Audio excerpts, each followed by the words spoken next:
আমার সেই গল্পটা এখনো শেষ হয়নি। শোনো, পাহাড়টা আগেই বলেছি ভালোবেসেছিল মেঘকে, আর মেঘ কিভাবে শুকনো খটখটে পাহাড়টাকে বানিয়ে তুলেছিল ২৬ বছরের ছোকরা, সে তো আগেই শুনেছ। সেদিন ছিল পাহাড়টার জন্মদিন। পাহাড় মেঘকে বললে, আজ তুমি লাল শাড়ি পরে আসবে। মেঘ পাহাড়কে বললে, আজ তোমাকে স্নান করিয়ে দেব চন্দন জলে।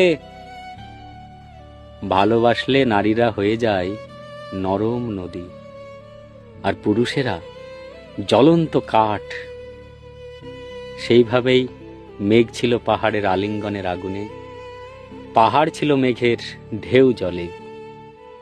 হঠাৎ আকাশ জুড়ে বেজে উঠল ঝড়ের জগঝম্প। ঝাঁকড়া চুল উড়িয়ে ছিনতাইয়ের ভঙ্গিতে উড়ে এলো এক ঝাঁক হাওয়া। মেঘের আঁচলে টান মেরে বলল, ওঠ ছুরি, তোর বিয়ে। গল্পটা এখনো শেষ হয়নি। বজ্রের সঙ্গে মেঘের বিয়েটা হয়ে গেল ঠিকই, কিন্তু পাহাড়কে সে কোনো দিনই ভুলতে পারল না। বিশ্বাস না হয় তো চিরে দেখতে পারো পাহাড়টার হাড় পাঁজর, সেখানে থই থই করছে শত ঝর্ণার জল।